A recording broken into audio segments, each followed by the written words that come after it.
All right, everybody. I am so excited to be here. I'm with Texas Dela Rosa. I want to say it that way.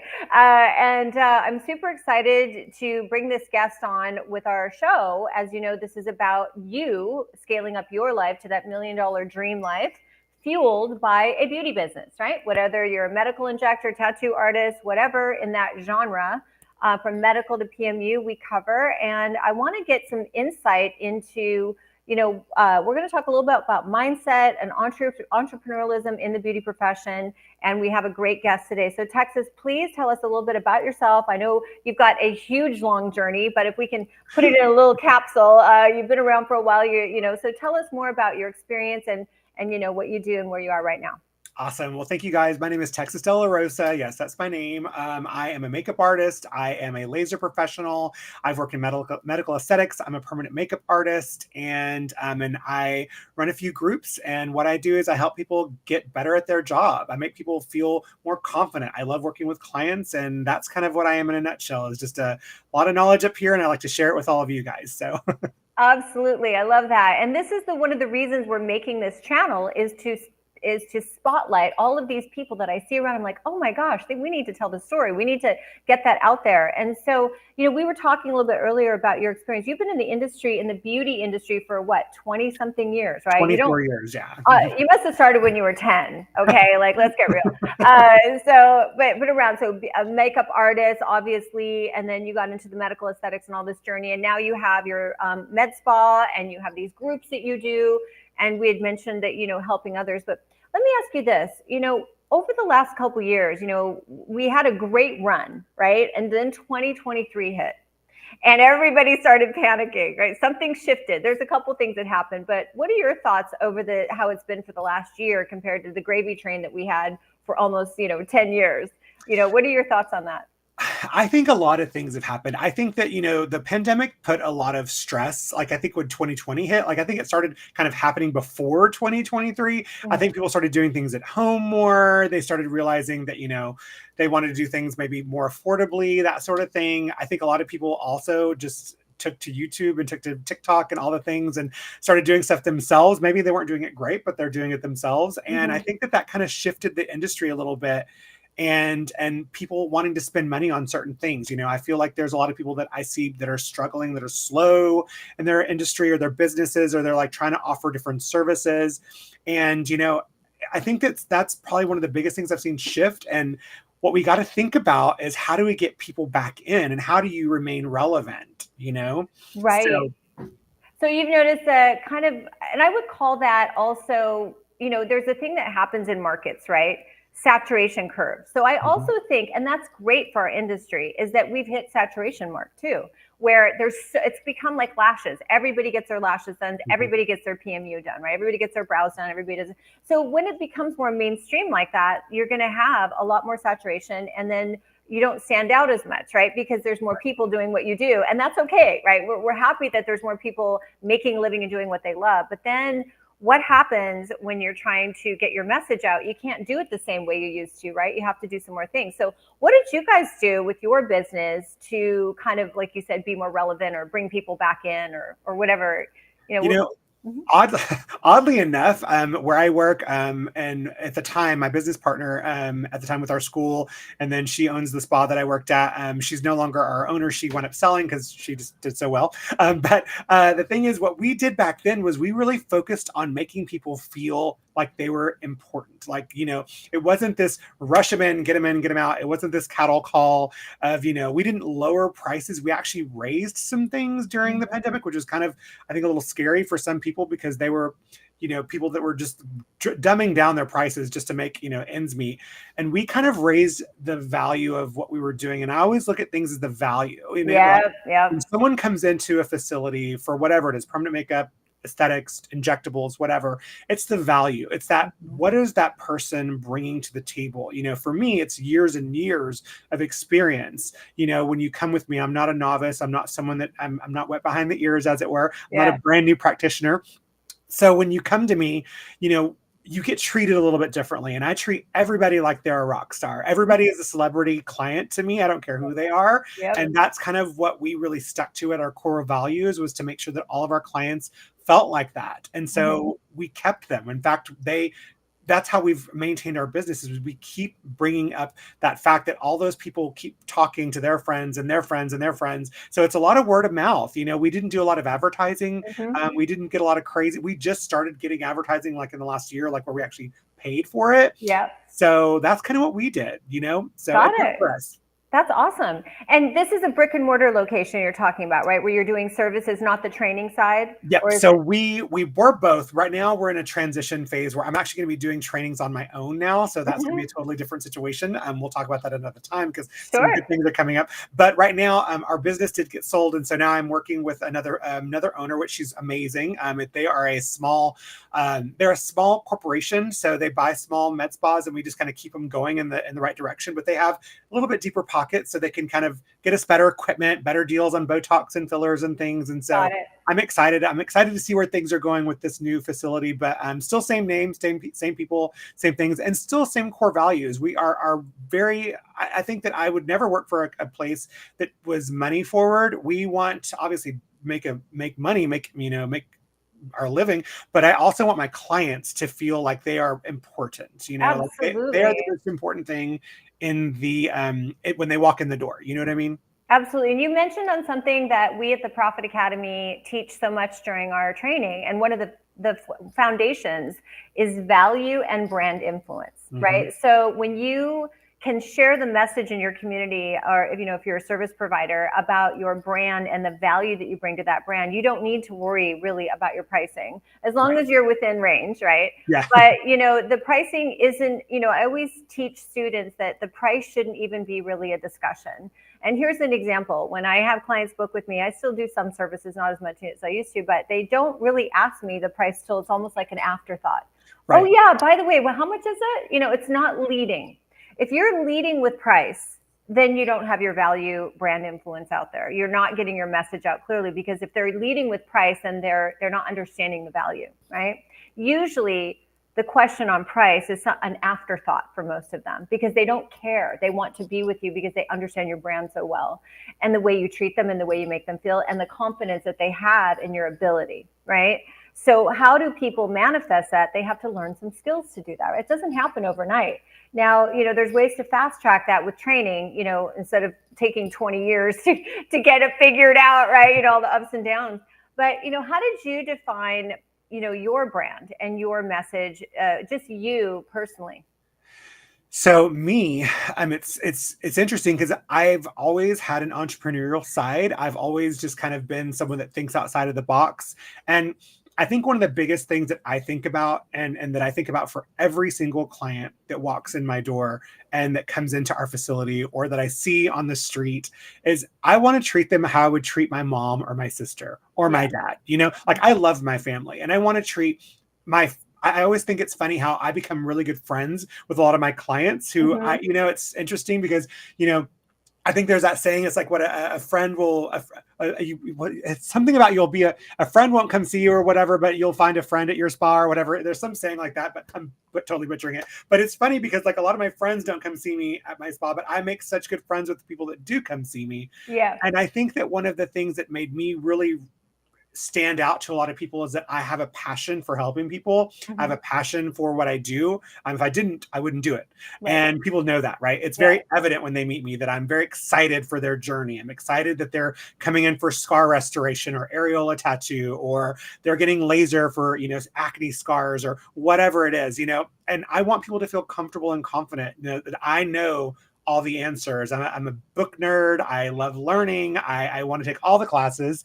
And I think that that's how I've really made myself stand out over the years, is that, people know that I'm not just blowing smoke. I actually talk the talk and I walk the walk, Absolutely. Absolutely. And I think that, there's a way to fast track that if you haven't, if you're newer, if you're watching this and you're newer, you're like, I'm not really sure. I haven't been around that long. It's not always about longevity. It's about consistency, right? So you've consistently put that same message out into the community. And I think also what's lacking too sometimes, if you'll forget, those of us who were around before the internet was the marketing way to go, before there was Instagram, you had to get out in your community and meet people, right? And so one of the things we teach is that we think this called the pop-up events, right? Where you go and you actually, you could book 20, 30 clients in one event.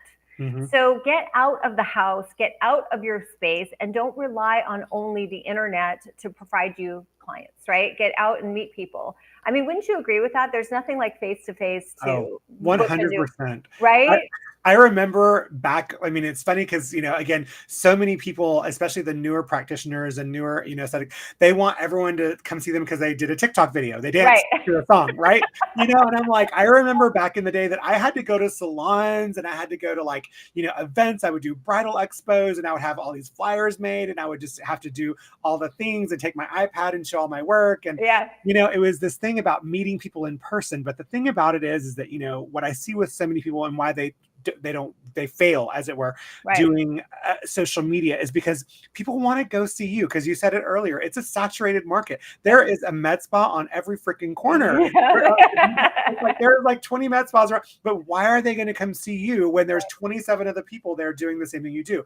And it's because they want to see you as a person, and they want to know who you are. So I find that when people get to meet someone in person, I think a lot of times people think that they have to be so scripted on social media, that they have to be so poised and perfect and reading a teleprompter.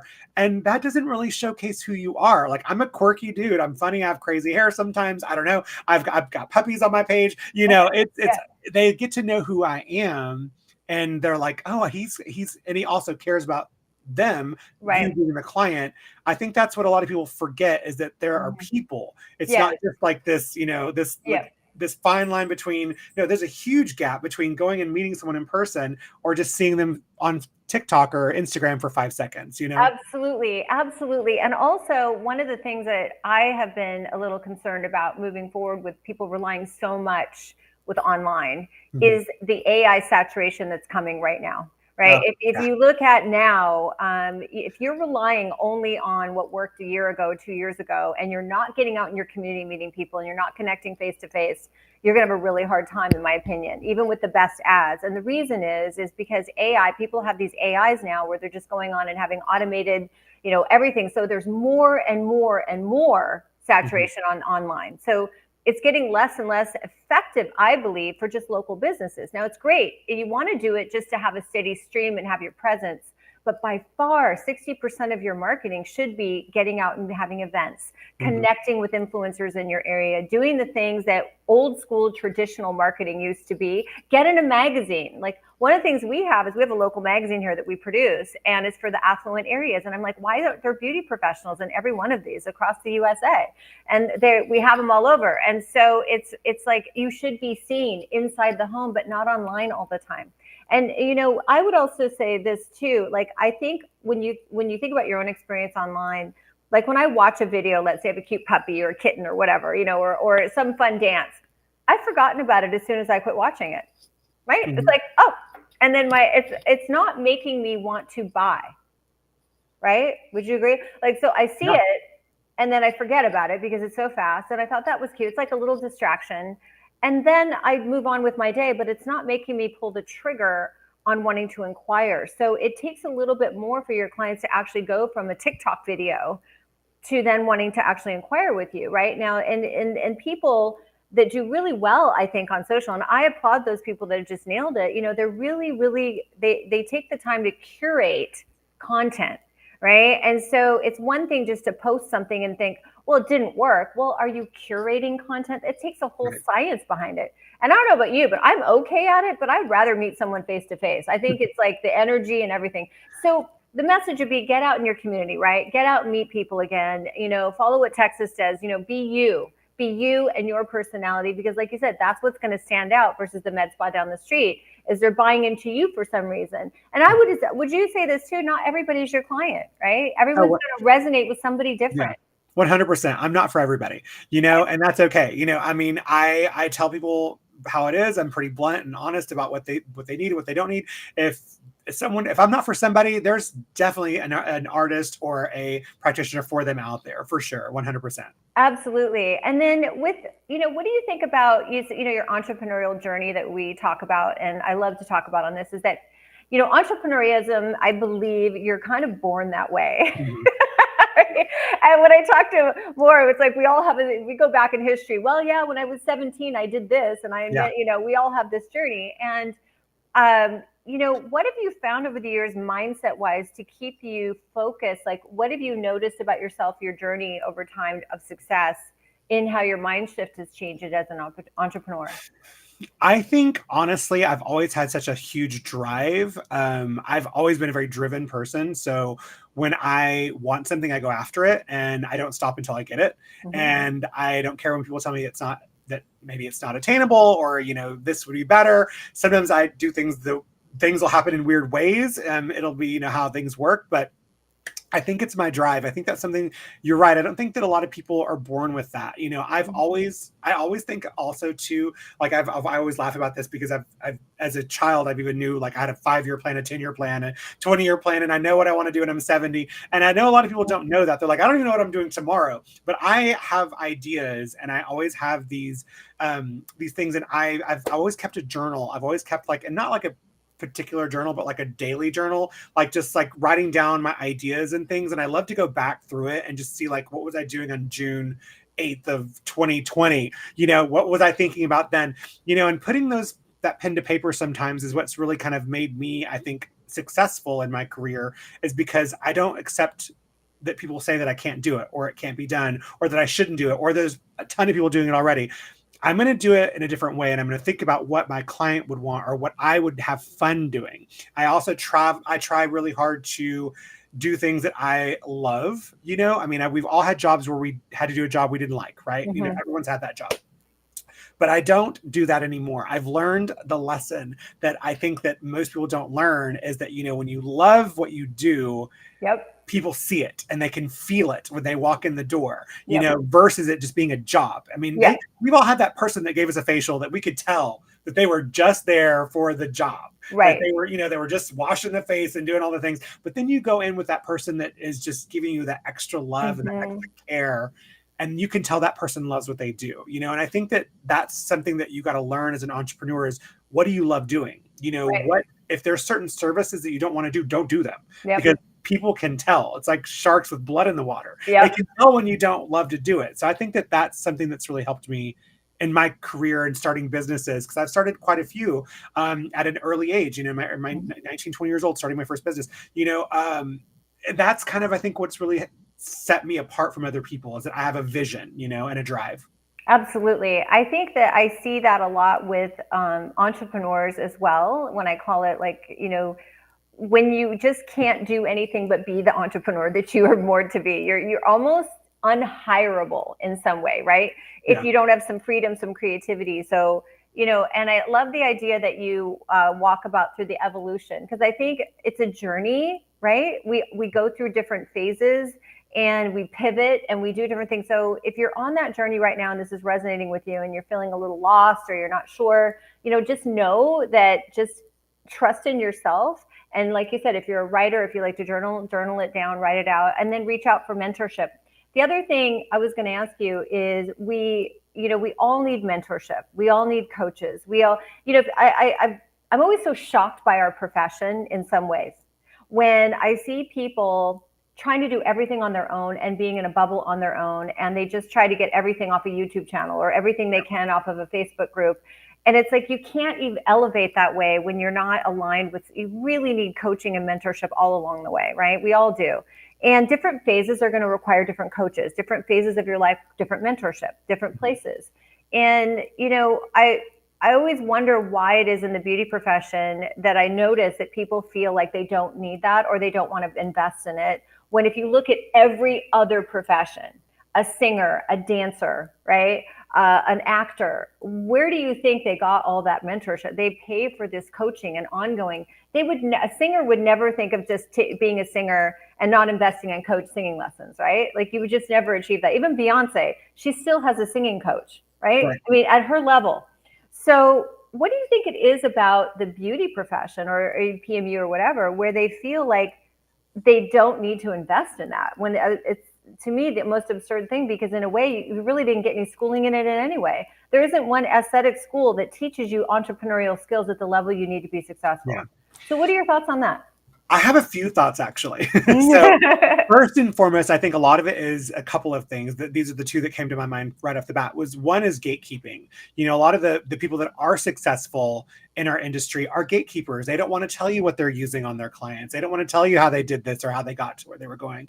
So then you got these newer people that are trying to come into this, you know, this world, and they don't even know who to ask because these people won't help them, you know? So mentorship is so vital, which is why I started both of my groups, was because I want to help people. I don't gatekeep anything. I will tell you every single thing that I've done in any procedure if you ask me, because it's just, I'm me and you're you, and you're still going to do it differently.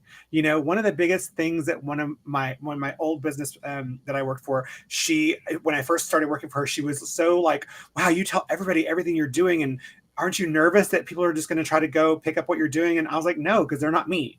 And the clients come to see me. You know, I mean, anyone can do what I'm doing, but they come to see me. And so we got to change our mindset on that. So I think gatekeeping is one. I think another thing that is really, I think that a problem for a lot of people is that they get into this as a get rich quick industry, whether it be aesthetics or permanent makeup or whatever. They think, oh, I'm just going to do this little class and I'm going to just make $1,000 a day doing 3 people because I'm going to do, and they don't really realize that it's a job, it's work, and dealing with people and skincare and knowing product lines and knowing lasers and knowing, you know, brows and colors. It's so much work. It's an investment. It is absolutely an investment. It is not a get rich quick. And I think so many people think, oh, well, I took this 2-day class, you know, I took this 2-day class and I'm good now. I'm a medical injector. I'm a permanent makeup artist. I'm an esthetician, whatever, you know.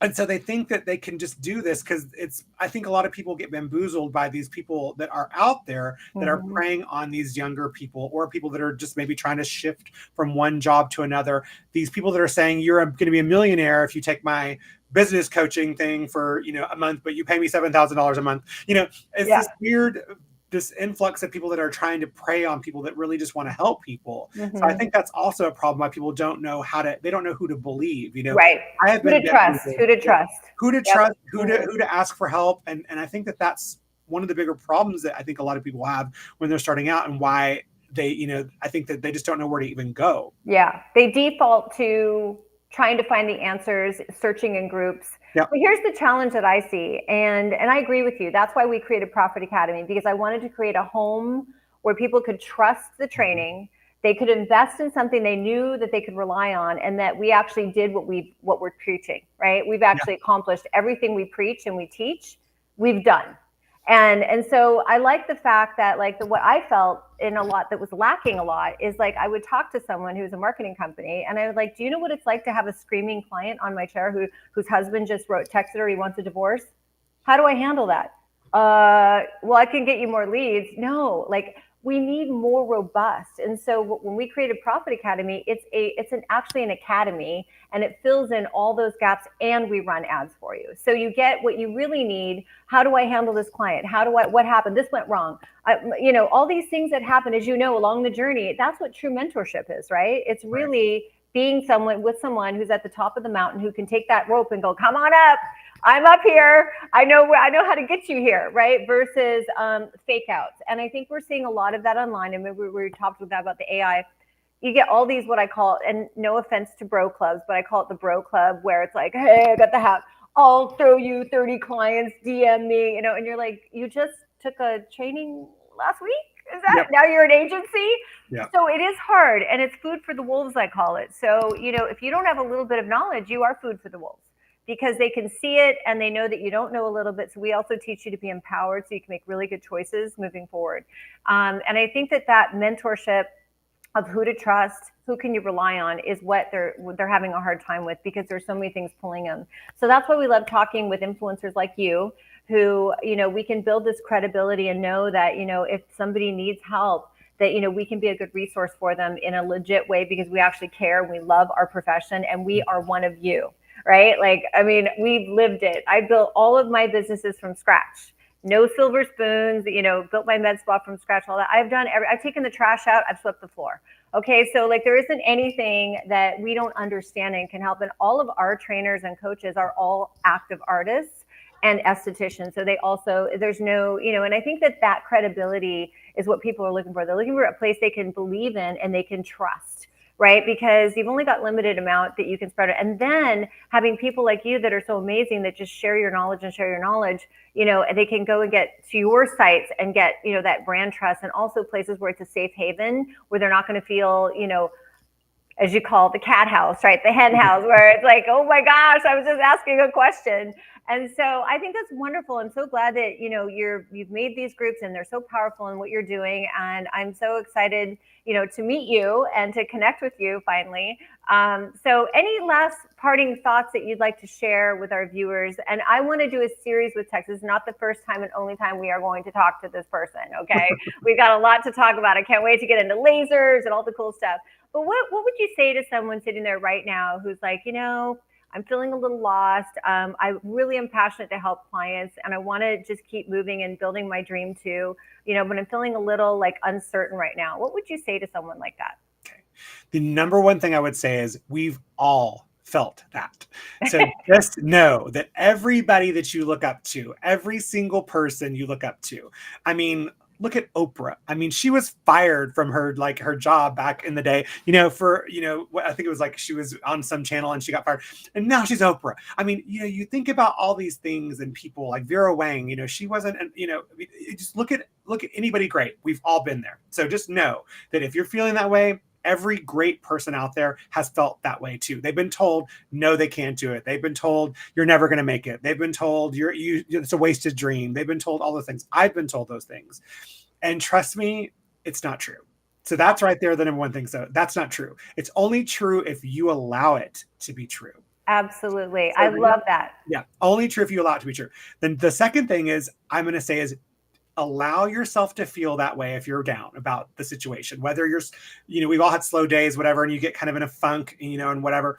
Allow yourself to feel that way, but don't stay that way, because that misery loves company. Misery loves company. If you are miserable and your face shows it, and you're kind of like, poor little, what was it? You are the donkey with like, the cloud always around you.